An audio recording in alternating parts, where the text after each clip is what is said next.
Oke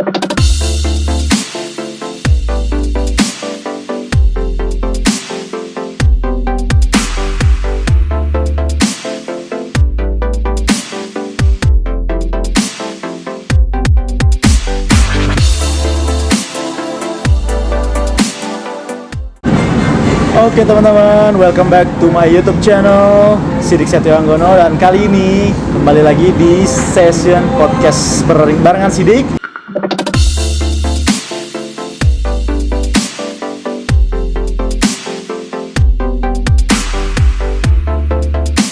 Dan hari ini gue udah nggak sendirian Kali ini gue nggak sendirian karena gue udah mengundang salah satu narasumber kita yang siapa ya? Nggak spesial banget sih sebenarnya. Jadi dia ini adalah seorang penulis terkenal nggak sih mas? Hampir terkenal dan mungkin abis podcast ini akan makin melejit lagi karirnya sebagai penulis yang sangat digandrungi oleh kaula muda, kaula mistis, kaula nyata dan segala macam. Langsung aja kita sambut, ini dia Mas Hadis Mevlana. Assalamualaikum warahmatullahi wabarakatuh. Waalaikumsalam warahmatullahi wabarakatuh. Oke Mas Hadis, apa kabar sebelumnya? Alhamdulillah baik. Oke, apa kabar kita? Hari ini kita mau ngobrol santai aja sambil ngopi di Tos Jos ya. Kita ngopi, terus kita ada beberapa pertanyaan nih Mas yang nanti gue mau tanyain ke kunci Mas. Nah, sebelumnya nih gue mau nanya pertanyaan pertama deh, gue udah hafal banget ya pertanyaan pertama ya. Kenapa nama aslinya siapa dulu? Kalau nama aslinya karena nama KTP ya. Nama KTP itu Maulana Hadisona. Jadi itu Mevlana itu dibaca Maulana sebetulnya. Harusnya Maulana. Bacanya Mevlana itu dibaca Maulana karena itu spelling Turki. Jadi kalau nanti ada kalau misalkan teman-teman ada translate Google, Mevlana itu pasti nanti ke Arabik bacanya Maulana.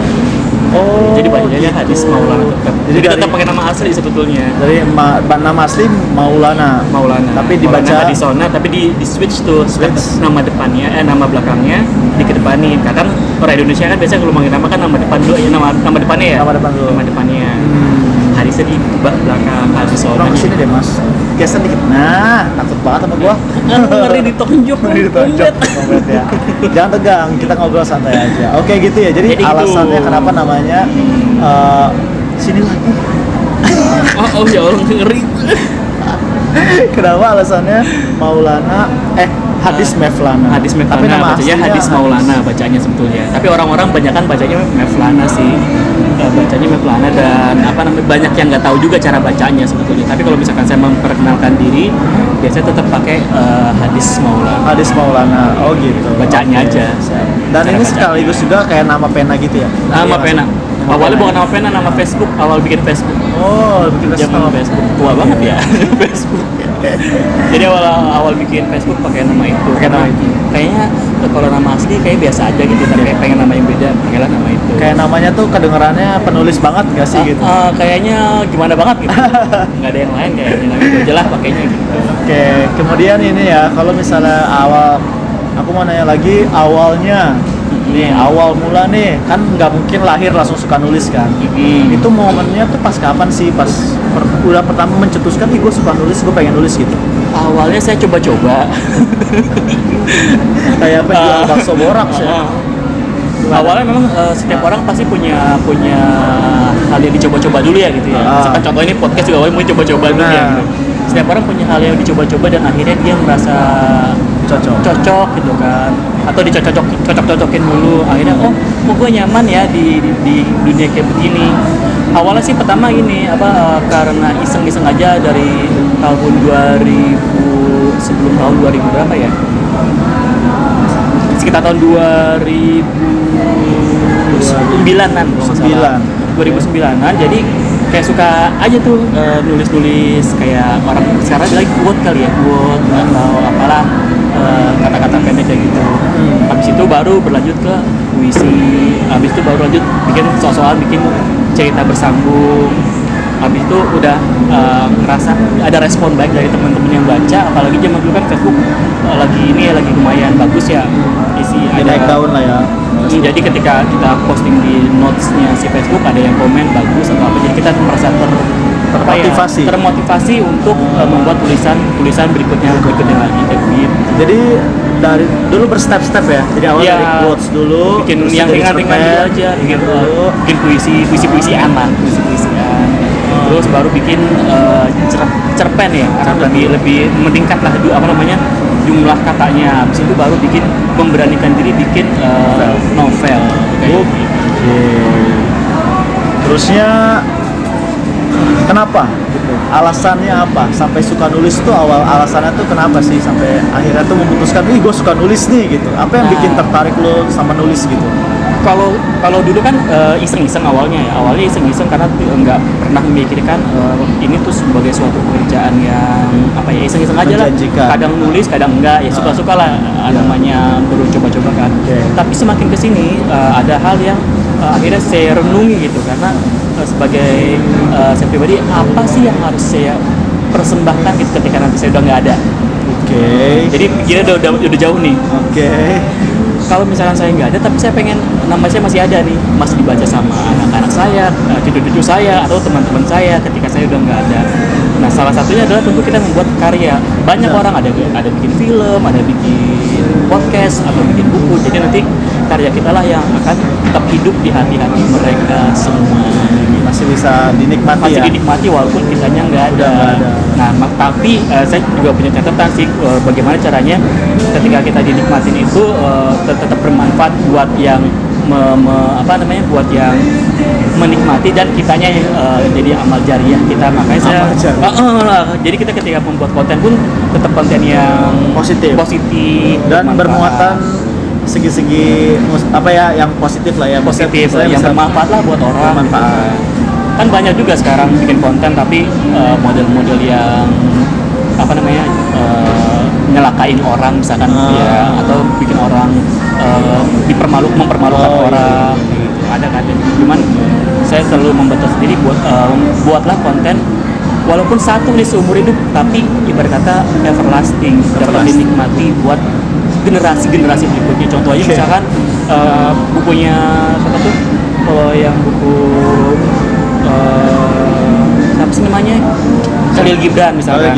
Orang udah nggak ada tuh, tapi udah sampai dari generasi ke generasi tetap kita nikmati sampai sekarang ini kayak gitu. Dan selalu menjadi ada poin-poin yang bisa diambil dari buku itu di zamannya sampai sekarang gitu ya.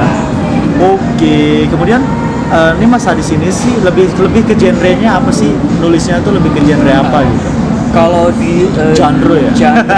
Kalau genre sebetulnya saya lebih bukan lebih fokus sih. Saya selalu berusaha menampilkan sisi religi Islami, karena bagaimanapun juga saya sebagai muslim juga ingin menyampaikan sesuatu dalam agama saya gitu kepada teman-teman, buat pembaca supaya ya ada nilai. Inilah tadi saya bilang ada nilai jariahnya buat nanti ketika saya udah nggak ada kan. Ada hadisnya Pak ya, barang siapa mengikuti kebaikan nanti orang yang mengikuti itu kita pahala tanpa mengurangi pahalanya saya. Jadi kalau orang yang ngikutin pas baca buku kita nih, dia jadi terinspirasi berbuat baik, terus awalnya juga dapat kebaikan juga. Wow, nice. Jadi emang walaupun ada cita-citaannya, walaupun ada tentang kehidupannya, persahabatan, apapun kejadian-kejadian yang menarik di kehidupan, tapi tetap disisipkan nilai-nilai Islam di dalamnya. Ada kesalahan nih ketika misalkan tadi kita masuk ke genre religi ya. Ada kesalahan orang menyebut itu genre religi, tapi ternyata ketika kita baca itu bukan genre religi, karena misalkan ada adegan tidak Islami, misalkan cewek-cowok berduaan, walaupun tuh di sekedar tulisan doang, atau adegan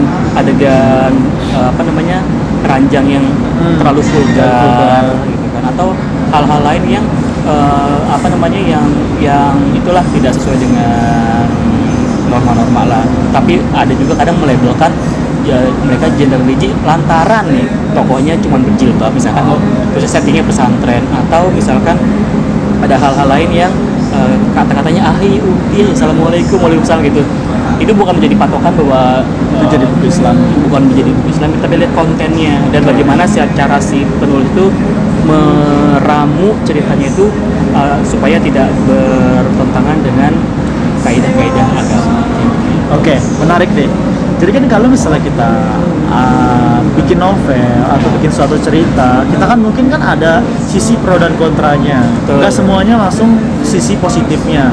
Nah, misalnya adegan ranjang, adegan berduaan, adegan percintaan gitu kan antara cewek sama cowok gitu kan, yang menurut norma Islaminya kurang baik untuk dibaca, tapi itu menjadi hal yang misalnya awalnya memang seperti itu, tapi nanti dirubah di endingnya menjadi sesuatu yang positif. Itu boleh nggak menurut Mas Adis? Kita lihat dulu jalan ceritanya ya. Kalau misalkan temanya tema hijrah ya gitu ya, tema hijrah nih, otomatis memang ketika hijrah itu pun ada fase-fase tokohnya akan menjalani fase-fase yang kehidupannya yang kurang baik lah gitu ya.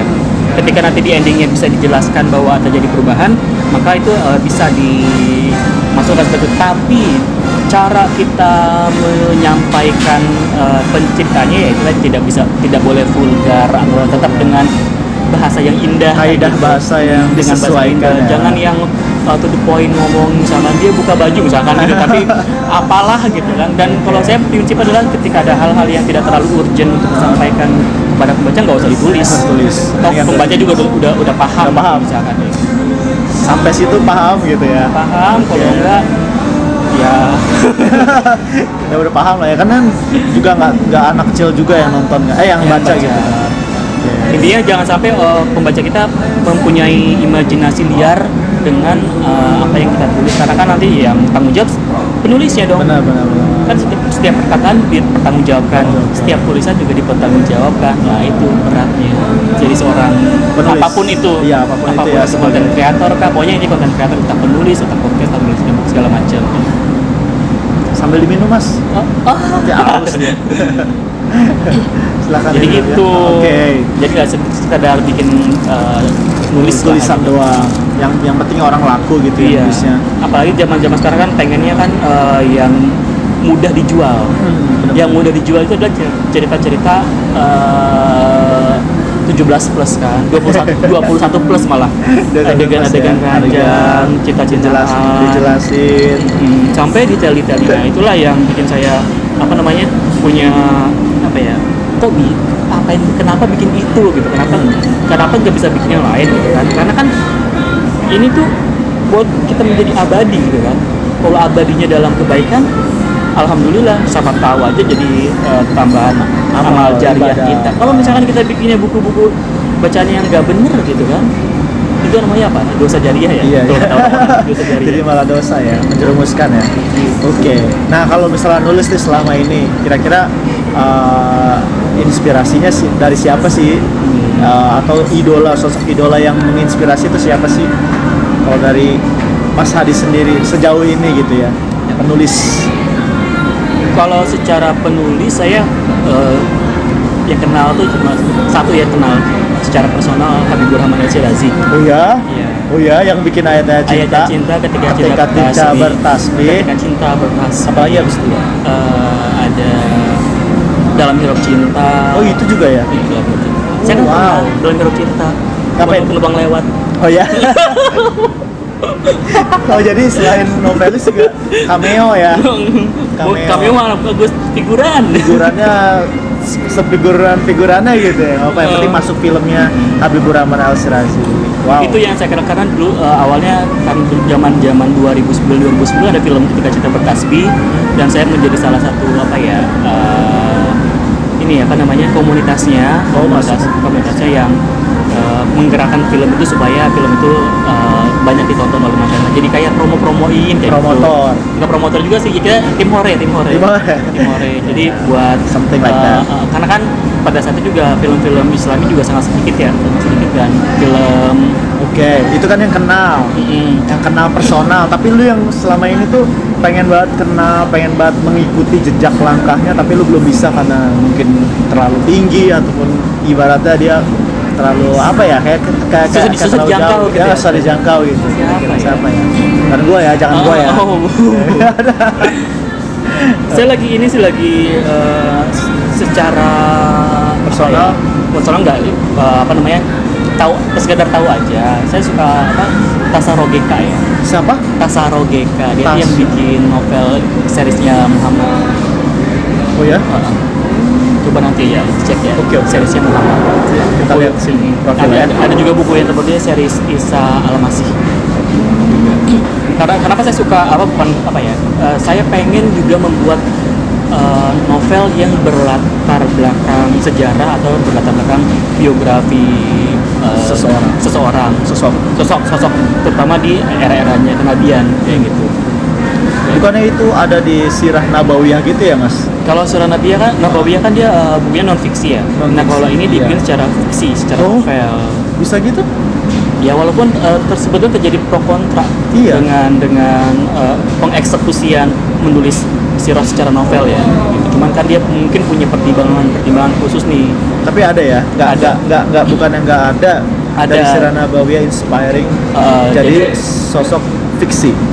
Ada tokoh fiksi, ada tokoh fiksi yang jadi ibarat kata jadi tercampur. Itulah yang terjadi akibatnya pro kontra dari novelnya itu.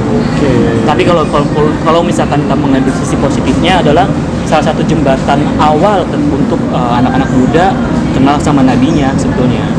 Gitu. Tapi kalaupun kita mencari referensi ya novel bukan sebagai bentuk referensi yang valid ya. Kalau misalkan kita mau cari referensi ya referensi dari buku-buku sirah. Ya itu Sirah Nabawiyah itu ya untuk yang benar-benar kalau mau cari ilmu yang tapi pasti. Kalau nyari hiburan yang ada nilai plusnya bisa dari situ. Oke, udah nih selama nulis nih ya, selama ini nih kan pasti ya dalam kehidupan ada down and up gitu kan. Pernah nggak stuck gitu? Sekarang lagi stuck nih. Oh ya? Gimana terus nulis nih, semangat terus nih. Pasti kan ada waktunya semangat lagi. Iya, seperti apa yang bisa bikin semangat nulis lagi? Balik lagi sebetulnya apapun kita, profesi apapun kita itu dari niat ya.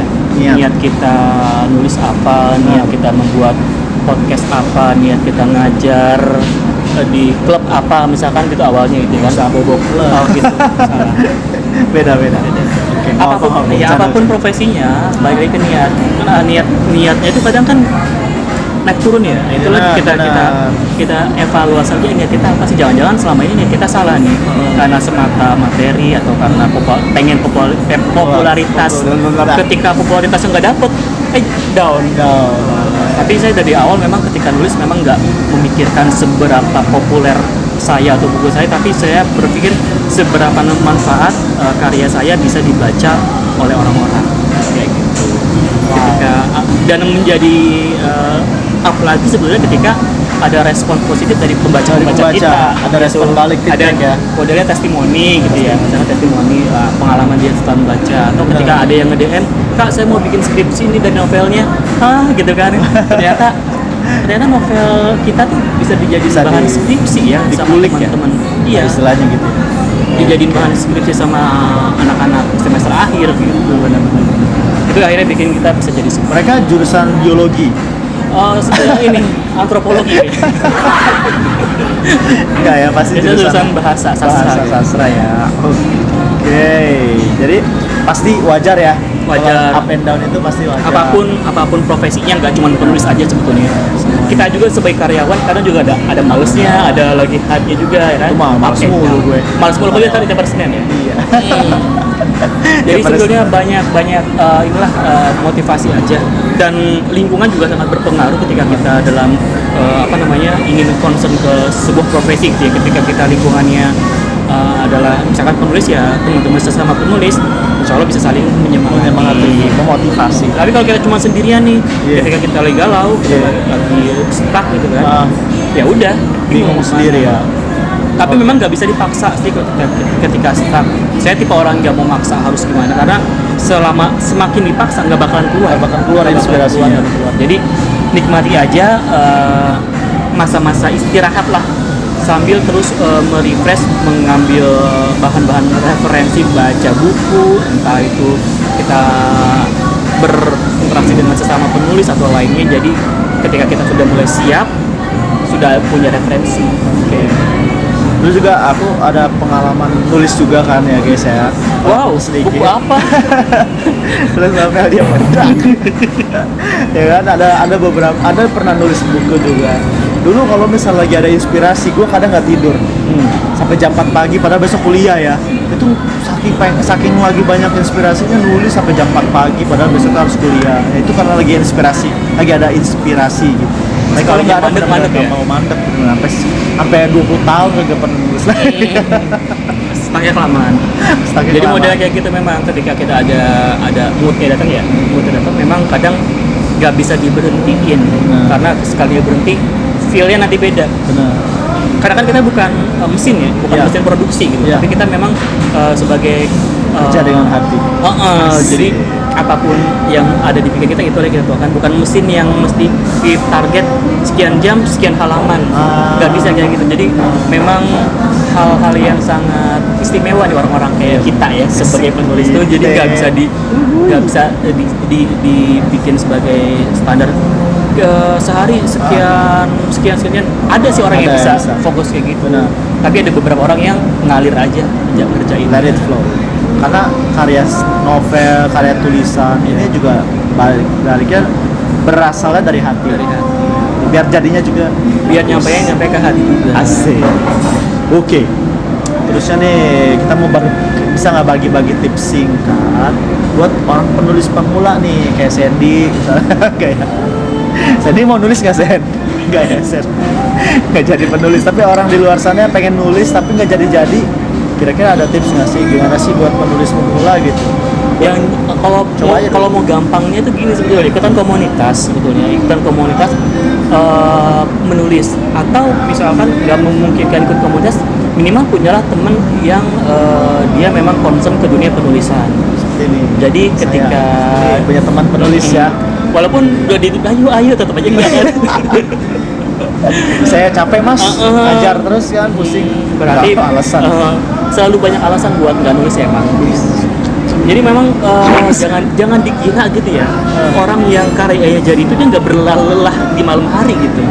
Kita habis ngajar, habis latihan malam jam 11 sampai rumah, tuh buka laptop, ketik gitu. Iya, dapat gue 2 paragraf, terus habis itu tidur. Gitu. Jadi ikut komunitas sangat membantu kita untuk menimbulkan minat kita. Terus saya juga jangan lupa baca referensi. Teknisnya tuh gimana sih? Teknisnya tuh apa sih yang harus dimulai gitu? Apa tentukan judul? Oh nggak bisa. Ini aja apa yang terlintas di pikiran aja sih kalau saya. Kalau saya apa yang terlintas di pikiran tulis aja dulu tanpa memikirkan bagus atau tidaknya. Karena nanti bagus atau tidak itu nanti ada di fase selanjutnya. Yang penting nulis dulu bagus atau tidak, atau sesuai atau tidak dengan kaidah KBBI gitu ya misalkan. Ya itu urusan nanti, urusan di masalah di editingnya. Karena kita akan mereview lagi ya. Jadi kita. Intinya gini, apa yang ada di kepala dikeluarin dulu, tulis dulu, bagus apa enggaknya nanti. Bisa kita skip misalkan sehari atau 2 hari. Pas kita udah sehari 2 hari, kok aneh tulisan gue. Nah itulah masa kita mengedit tulisan kita. Mereview lah ya. Mereview bagus atau enggaknya. Jadi kadang kita pengennya tuh sekali nulis jadi rapi, lah siapa kita bisa baru ya. Maksudnya penulis senior aja juga butuh waktu untuk mengevaluasi tulisannya. Jadi tidak ada sesuatu yang instan, tapi kalau nggak dimulai sekarang kapan lagi? Mulai belajarnya kayak gitu. Jadi kan kalau tema itu penting kan, pasti kita menentuin arah dulu nih, kita mau nulis tentang bidang apa percintaan, apa persahabatan, atau apalah itu dia. Itu harus tentuin dulu kan. Kita mau nulis apa dulu nih? Minimal kayak gini. Ada orang yang terkonsep, ada yang nggak terkonsep. Saya tipe yang nggak terkonsep, jadi asal nulis. Kalau yang terkonsep dia bikin namanya alur, bikin plot dulu kan. Nanti bab 1 pengen begini, bab 2 pengen begini, bab 3 pengen begini, sampai endingnya begini. Itu yang teratur. Ada tipe yang nggak bisa kayak saya, kayak nggak bisa teratur. Jadi saya kalau dibikin poin-poin kayak gitu malah nggak nulis. Jadi apa namanya? Jadi pusing sendiri. Kalau saya ada di sini, apa yang saya tulis udah ada bayangan ada di kepala, nanti tinggal ditulis. Tapi ada juga beberapa tipe yang mesti dibegitukan biar dia terarah. Biar terarah. Bab 1 pengen nulis apa, bab 2 pengen nulis apa, kayak gitu. Ada Ya, kerangkanya. tapi itu tidak salah juga ya. Nggak salah. Jadi kita bisa menilai kita termasuk orang yang mana nih, model yang cowboy kayak saya atau model yang berkonsep kayak gitu. Tapi pada prinsip adalah tetap menulis. Jangan berhenti menulis. Kalau stuck boleh stuck, tapi jangan Boleh, lama. tapi jangan lama. Keep writing. Tetap ketika stuck kelamaan, oh ya dulu gue nulis ini karena apa ya? Iya. Gue nulis novel ini gara-gara pengen apa ya? Oh, pengen menyampaikan sesuatu gitu kan. Nggak cuma sekedar nulis pengen popularitas gitu kan. Pengen menyampaikan sesuatu di novel ini dengan cara yang smooth lah, menyampaikan pesan yang like butter. yang inilah, yang nggak frontal gitu dengan penceritaan di novel kita. Kalau aku sendiri pengalamannya, kalau nulis itu kayak bikin daftar isi dulu. Bisa. Itu kayak tadi maksudnya bikin struktur dulu tuh, misalkan openingnya mau apa nih? Misalnya habis itu bab 2 mau nulis apa, bab 3 mau apa? Tentang apa? Point of view-nya. Nanti mau detail ini tokonya siapa aja, nanti tokonya ketemu siapa, ngapain? Bisa ada yang model kayak gitu, ada yang nggak bisa kayak gitu.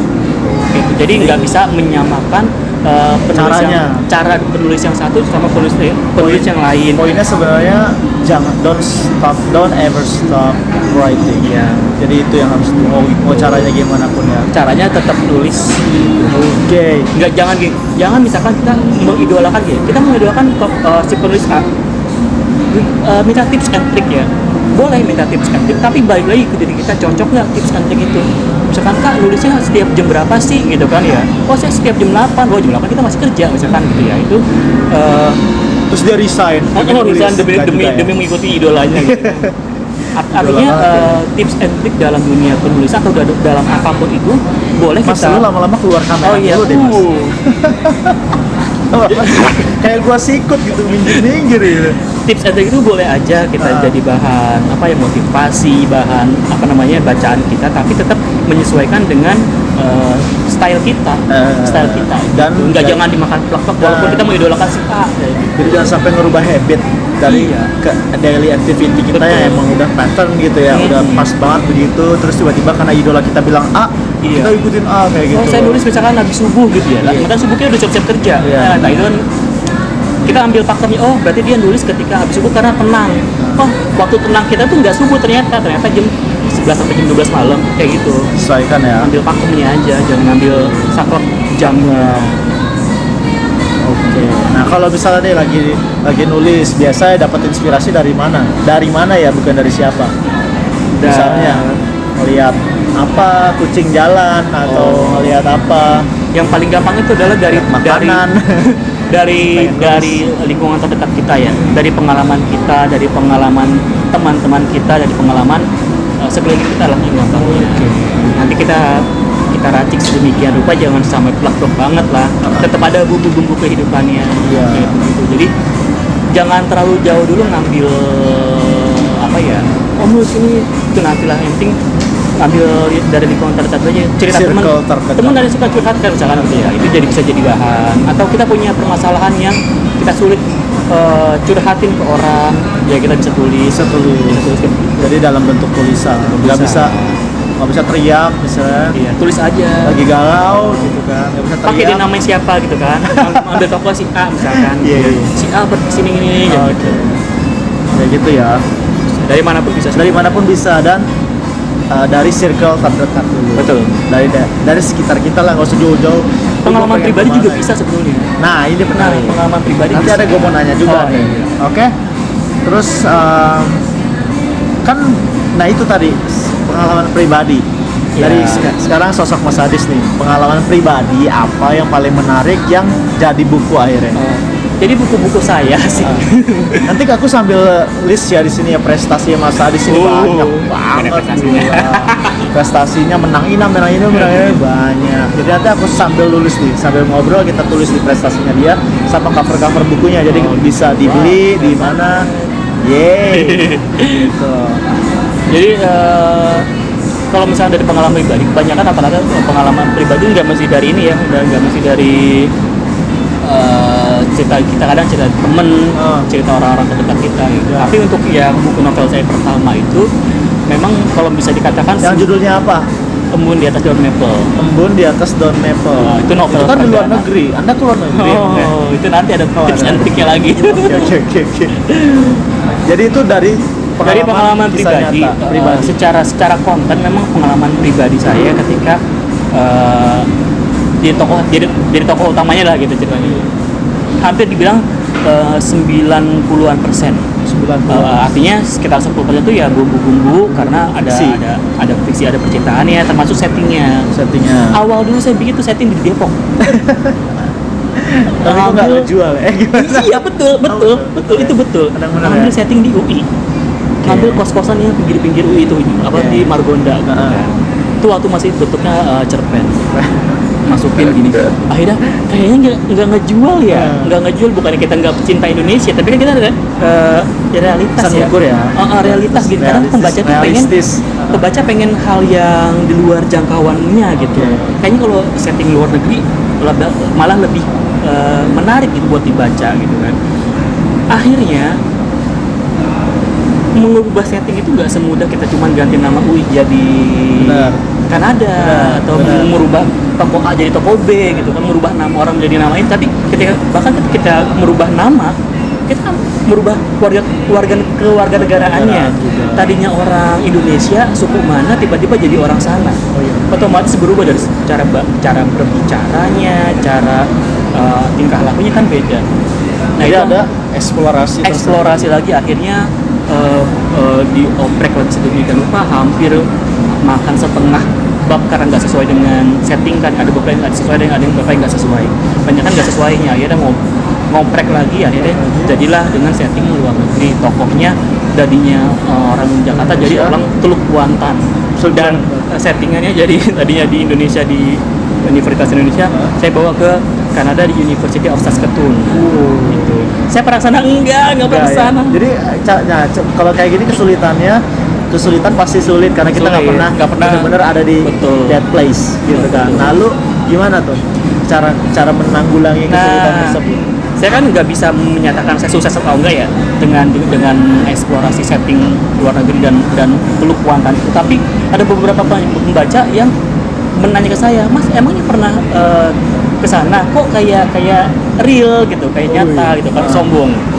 Ada temen yang dari Teluk Kuantan juga, masih orang Teluk Kuantan ya gitu kan. Teluk Kuantannya mana sih?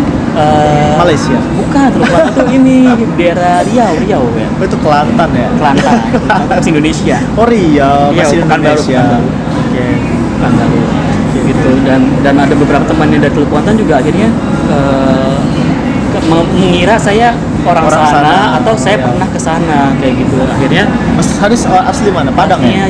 Saya asli Betawi, Jakarta, Indonesia. Iya? Oh nggak ada Sumateranya? Nggak ada. Dari mana sih soalnya? Nggak tahu. Gua kira. Oh lanjut terus. Iya, jadi ternyata saya alhamdulillah berhasil ya. Saya nggak merasa berhasil sih. Tetap ada cacat-cacatnya lah ya. Tapi setidaknya orang bisa sampai mengira bahwa itu memang disetting luar negeri. Oke. Gitu. Lu biasa referensi dari mana nyarinya? Waktu itu saya kan nggak punya basic penulisan ya, nggak pernah punya kelas penulisan, nggak pernah punya komunitas penulisan. Jadi nekat gara-gara waktu itu ada book fair lagi launchingnya bukunya Habibur Rahman lagi nih, judulnya Dalam Mirip Cinta. Dalam Mirip Cinta. Apa sih itu yang di Rusia, lupa. I don't know. Bumi Cinta. Yang setting di Rusia. Di situ si Kang Abik itu bilang ada pertanyaan, Kang Abik emang pernah ke sana? Oh saya nggak pernah ke sana. Dikasihlah tipsnya sama dia. Oh saya nanya ke teman-teman saya di sana. Saya buka referensi. Akhirnya saya terinspirasi. Oh begitu ya caranya gitu kan. Saya nge-tweet lah ceritanya. Saya mau bikin buku kayak Kang Abik gitu. Terus bukunya belum jadi tuh. Kang Abik retweet ya, retweet sambil sambil bilang insya Allah lebih baik dari saya. Ya, itu memotivasi kita kan, jadi untuk jadi gue juga bisa nih kayak begitu. Pasti bisa. Jadi ketika kita tidak bisa menjangkau wilayah lokasi atau setting tertentu ya kan, sekarang tuh banyak ini ya, banyak cara banyak media banyak apalah gitu ya, dengan Google, dengan YouTube, dengan Facebook, semacam-macam. atau punya teman yang ada di sana ke depannya. Oh, kalau bagi saya bukan apakah kita pernah mengunjungi ke sana atau enggak, tapi bagaimana caranya kita mendeskripsikan tempat itu dengan baik sehingga orang percaya. Kita sekalipun tinggal di Indonesia, di Jakarta, di Depok misalkan gitu kan ya, belum tentu kita lebih fasih menuliskan detail-detail Depok dibanding orang lain. Iya benar. Karena kita udah di otak kita, oh Depok ya udah. Tapi ketika kita menuliskan belum tentu bisa orang tuh percaya ini Depok. Iya benar. Cuma bilang Depok, Pondok Cina, udah tanpa dideskripsikan detail-detail sebelah kanan apa, sebelah kiri apa, di sebelah jalan sana ada gedung apa, gitu. Betul. Benar ya. Jadi bukan karena kita pernah kesana sih, tapi kalau misalnya kita pernah kesana itu lebih bagus. Karena benar kayak belum tentu juga kita pernah ke sana, tapi kita mendalami tempat tersebut banget. Ya, misalnya gua atau Mas Adis pernah ke Kanada, belum tentu kita benar-benar yang demi nulis itu kita benar-benar menelusuri satu demi satu gang atau apa daerah-daerah, kan pasti kita juga punya kebutuhan lain juga kalau di sana. Butuh effort juga kan buat itu. Jadi buat teman-teman yang mau bikin novel pengen settingannya di luar kota, di luar negeri yang kita nggak pernah ngejangkau, banyak cara, kok tenang aja. Sekarang mah gitu, banyak media kok yang bisa membantu kita. Tapi nanti ada teknisnya juga. Ketika itu jangan kita menampilkan data kayak semacam pelajaran geografi gitu ya. Tetap aja kita menyampaikan dengan smooth gitu. Jadi orang kan kita tujuan menulisnya mempengaruhi orang supaya orang percaya tulisan kita tuh real. Kayak gitu. Terusnya nih, kalau misalnya resolusi ke depan, habis ini semua nulis lagi apa sih yang mau direncanain ke depannya lagi nih? Resolusi saya kan tadi di awal saya bilang terinspirasi dengan Pasar OGK yang membuat novel setting sejarah dan biografi ya. Nah sekarang juga saya lagi tulis tentang novel sejenis itu. Ambil temanya bukan saya kan, bukan sejarah saya. Pede banget. Mengambil setting ini zaman Nabi lah, era Nabi. Mengambil salah satu istrinya ya, yang bernama Maria Al-Qibtiyah. Iya. Belum tahu kan? Udah tahu kan? Nah itulah. Kalau udah tahu bikin tentang Khadijah, orang udah banyak yang tahu ya. Tahu udah banyak yang tulis. Kalau tentang Aisyah, Aisyah gitu kan, udah banyak gitu kan. Pengen nyari tuh yang belum ada undercover, yang belum ada ya kita yang tulis. Walaupun referensi sangat terbatas tentang si Maria Al-Qibtiyah. Dan kemarin juga lagi ada buat dibikin project untuk pembuatan novel Khulafaur Rasyidin. Jadi lupa tuh saya ternyata pernah ngasih CV atau ngasih CV lah ke salah satu penerbit. Dia punya proyek ini membuat novel Khulafaur Rasyidin Utsman dan Ali bin Abi Thalib.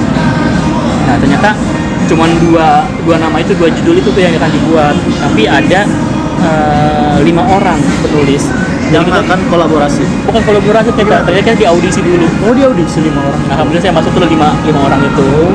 Tapi 5 orang itu udah nggak di audisi lagi. Udah jadi tim kan istilahnya? Enggak. Karena judulnya cuma 2, orang ada 5, dieliminasi nanti nih.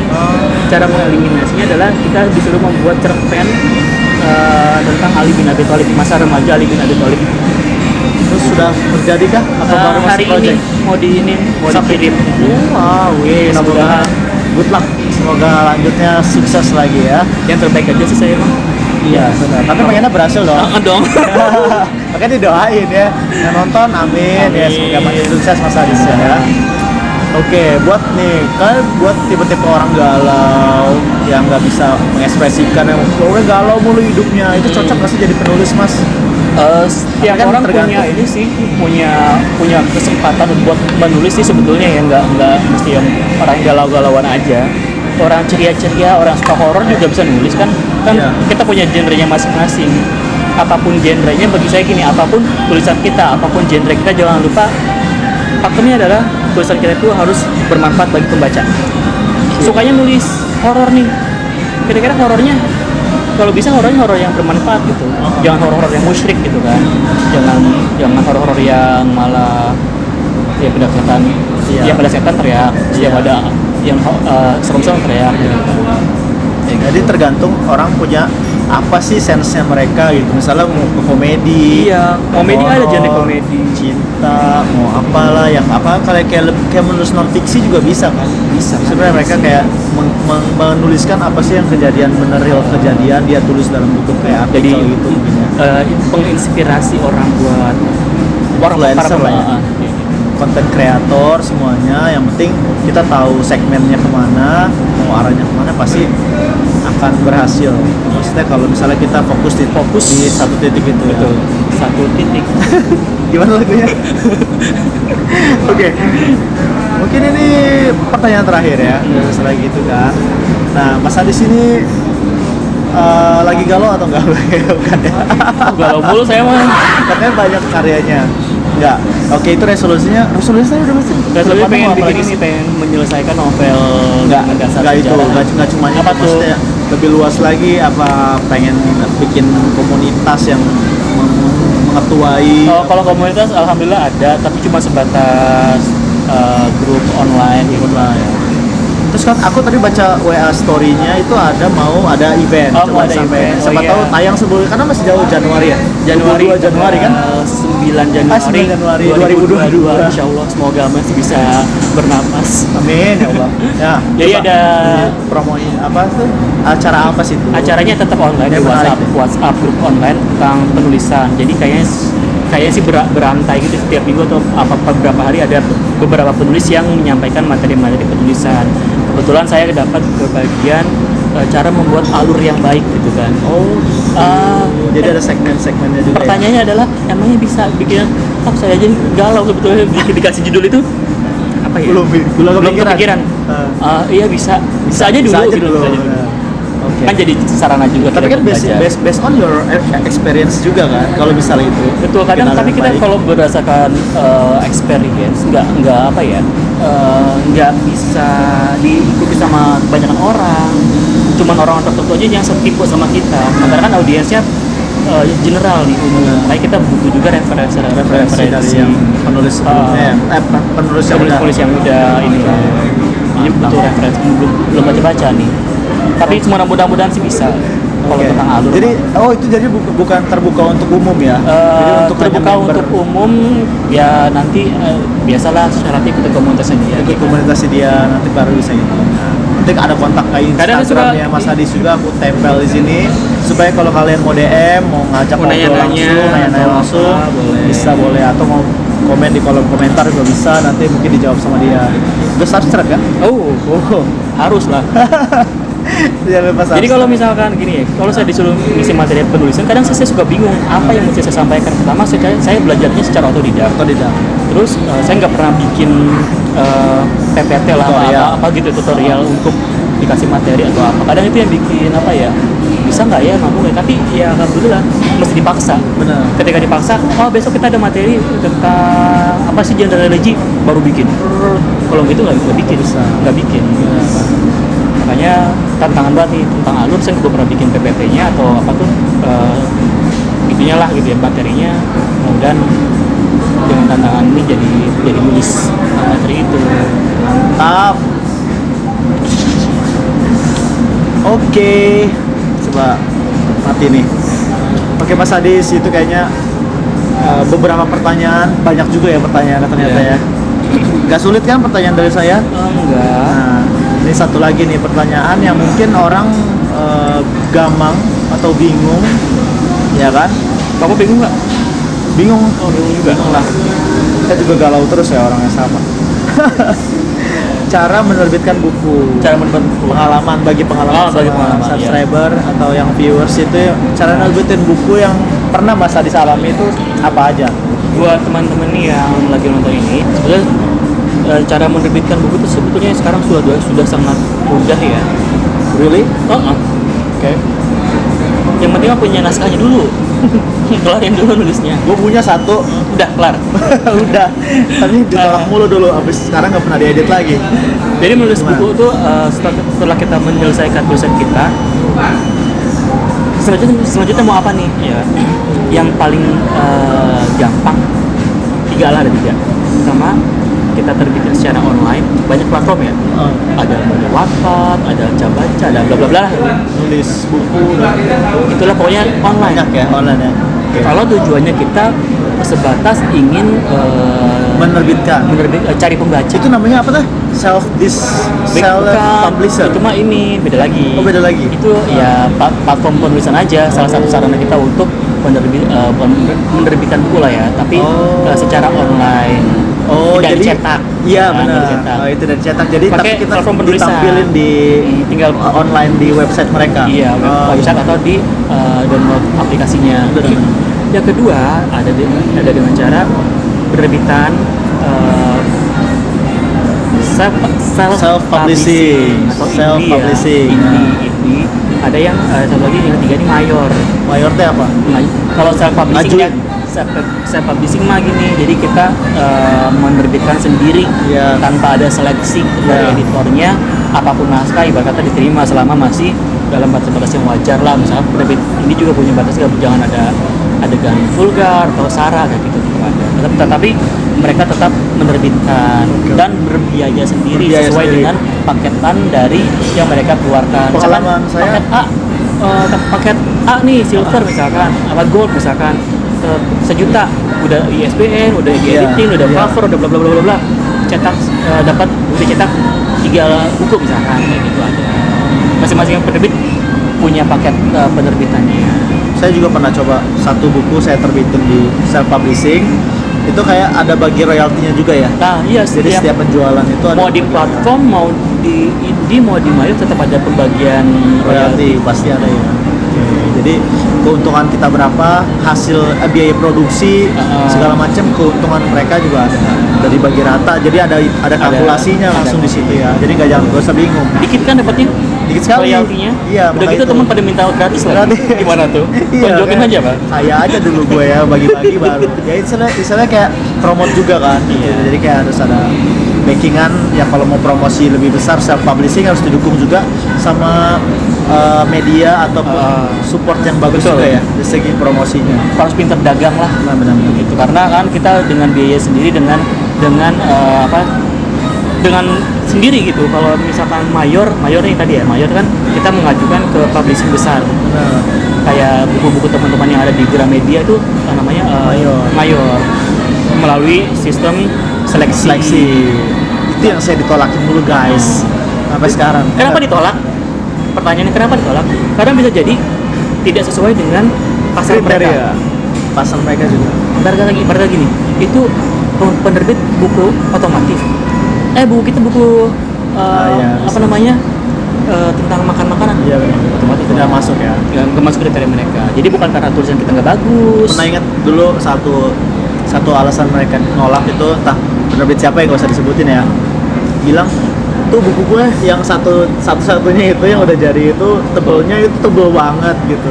Dan mereka bilang kalau penerbit baru, dia bilang penulis baru nulis udah setebel itu, mereka juga lihat pasar. Iya. Apa bener orang mau sepercaya itu membeli ini novel ini anak gitu yang penulis baru ini gitu kan. Terlebih belum ada gaung-gaungnya gitu, Nah. bener-bener pure baru gitu Ya, kan. baru keluar nih atas gue bakalan laku nggak ya? Jadi Siapa ada sih ini penulisnya gitu Iya, kan ya. ada nilai jual di situ juga. Kalau misalnya kekhawatiran penerbit kalau menerbitkan buku dengan biaya produksi mungkin lebih besar. Akan laku atau tidak. Jadi kayak gitu. Jadi akhirnya disarankan dibikin 2 Series. bab di 2 part gitu. Part 1 sama part 2. Udah? Buku 1 buku 2. Udah dibagi. Terus udah lanjut lagi. Belum pede gue untuk maju lagi, jadi ya udahlah sampai situ dulu. Jadi gitu ya, kalau teman-teman ditolak, apalagi penulis baru nih sekali ditolak langsung down gitu. Iya benar, gimana tuh Down nggak? caranya? Down nggak waktu itu? Banget. Oh down. Iya. Aduh, merasa tulisan gue nggak Iya, berharga iya, gitu. iya. Baru capek ini nulisnya Iya, udah begadang-begadang gitu ya. Kok ditolak padahal bagus loh menurut kita. Menurut gue. Menurut kita yang nulis begitu. Sama sih sebelumnya juga sampai sempat down juga dulu awal-awal, cuman ya udahlah gitu kan, mungkin memang belum rezekinya kan. Benar. Balik lagi rezeki dan rezeki. Terusnya juga gini. Jadi kalau bagi saya pribadi tidak pernah ada tulisan yang jelek sebetulnya. Cuman kita manahnya kurang tepat sasaran aja. Tadi sebut contohnya kayak gitu. Kita genrenya apa nih? genrenya A tapi kita nawarin ke B, otomatis ditolak. Nggak bisa. Caranya gimana nih? Jalan-jalan ke toko buku nih, baca buku sana. Kira-kira buku yang Penerbitnya. Iya, baca aja buku yang di Gramedia misalkan baca. Oh, ini kok cocok ya apa? Setipe-tipe dengan tulisan saya. kita gitu kan ya. Coba masuk ke situ. Jangan buku tentang religi, maksudnya buku horor gitu kan ya. Dia Iya. nggak bakalan terima gitu, Nggak walaupun terima. sebagus apapun tulisan kita. Kayak gitu. Mantap. Jadi jangan pernah menyerah. Jangan menyerah guys, Nih, jangan pernah tapi berhenti jangan nulis. jangan jumawa juga ketika ditolak kan tulisan gue bagus. Iya tetap harus ada tetap evaluasi. Evaluasi. Benar. Jangan Review kepedean, lagi. jangan kepedean. Apa tadi yang pertama cuma karena salah penerbit doang, tetap ada evaluasi. Jangan ada teknis penulisan yang salah atau kurang rapi atau kurang menjual. Benar. Karena kan secara teknis penulisan juga kita perlu tulisan yang greget ya. Ketika openingnya udah lambat, udah malas, Benar. lain baca ke part berikutnya. Pasti dilihat juga dari segi penulisannya ya. Betul. Nggak cuma Menarik atau enggak, menarik. judulnya menarik atau enggak. Iya, Kayak tulisan Bapak tuh, ini apa sih ini artinya? Yang tahu dia sendiri. Gak apa-apa, itu idealisme gue. Gak mau ganti judul. Idealisme gue. Nggak mau ganti judul. Pokoknya orang harus suka sama judul itu. Gue maunya gitu. Oh gitu. Tetap aja kayak gak diterbit-terbitin. Pokoknya HICKS itu udah paling benar. Oh gitu. Iya. Tapi apa ini apaan gitu ya? Ini bacanya Hicks apa HI gitu kan gitu ya. Ya pokoknya itulah. Ntar lagi nyari judul gua nggak nemu. Oke Mas Adis, Oke, terima kasih siap. banyak atas waktu dan atensinya hari ini, udah menyempatkan waktu untuk bareng sama kita sharing tentang menulis. Karena apa ya, kalau di luar sana banyak juga orang yang suka nulis tapi bingung mungkin ya. Tadi aku udah tanyain, semoga bisa menjawab segala macam pertanyaan teman-teman semua, subscriber semua, viewer semua di sana, di luar sana yang ngeliat, dan bisa jadi apa ya, ada ilmu yang bisa diambil kembali, insya Allah. Ada pesan terakhir? Roti? Enggak, Oh. beda. Kopi ya. Jadi buat teman-teman apapun ini nulis itu nggak berdasarkan apa latar belakang pendidikan kita, ya. Apa latar belakang pekerjaan kita. Siapapun bisa nulis, siapapun bisa fokus, nggak hanya nulis ke sesuatu yang kita suka, asal dia fokus, asal dia fokus dan dia selalu mengupgrade dirinya. Benar. Niat juga. Niat pertama, niatnya apa nih, kita mau begini gitu, biar nanti ketika kita down kita ingat lagi tuh, flashback, oh dulu niatnya begini ya. Betul. Tetap menulis. Kalau saya penulis Keep ya, writing. Tetap menulis. Keep tetap fighting. menebar inspirasi. Asik. Intinya tujuannya kita pengen menginspirasi juga, pengen berbagi pengalaman juga gitu. Biar jadi motivasi juga. Berbagi kebaikan ya buat saya. Asik. Apa namanya? Baik banget tuh Mas. Saya nggak baik, justru karena saya nggak baik nih. Heeh. Mudah-mudahan dengan orang membaca, orang ikutin kebaikannya, mudah-mudahan jadi berat-beratin timbangan pahala kebaikan. Mudah-mudahan ya, selalu kayak gitu ya. Oke deh, itu aja. Terima kasih teman-teman semua yang udah menonton. Jangan lupa kalau suka sama videonya atau mau Harus suka tanya-tanya langsung, nanti nanti ada Instagramnya di sini. Alamat rumah penuh nggak? Oh ya. Nggak usah. Pokoknya jangan lupa like, share, komen video ini, dan nantikan terus podcastnya Siddiq Setiawangono di kesempatan selanjutnya. Mudah-mudahan gak jeda lama lagi, ada yang sebelumnya karena agak lama dari yang Bayefas sama Mas Niko ya. Nanti kita cari lagi pengalaman dari teman-teman di sekitar aku yang bisa kita sharing dan bisa kita cari pengalaman baru. Tujuannya apa? Bukan seberapa besar Mas Hadis, bukan seberapa terkenal dia, tapi ada pasti Ada ilmu yang bisa kita sharing ke teman-teman semua. Itu tujuan. Guys, ya. Jangan lupa subscribe juga channel ini. Kalau channel ini bisa berkembang lagi, insya Allah akan lebih banyak lagi hal-hal positif yang bisa aku bagikan di YouTube ini. Ya, itu aja. Terima kasih sudah menonton. Sampai ketemu di video selanjutnya. Bye bye. Thank you Mas Adis. Terima kasih. Mas Adis.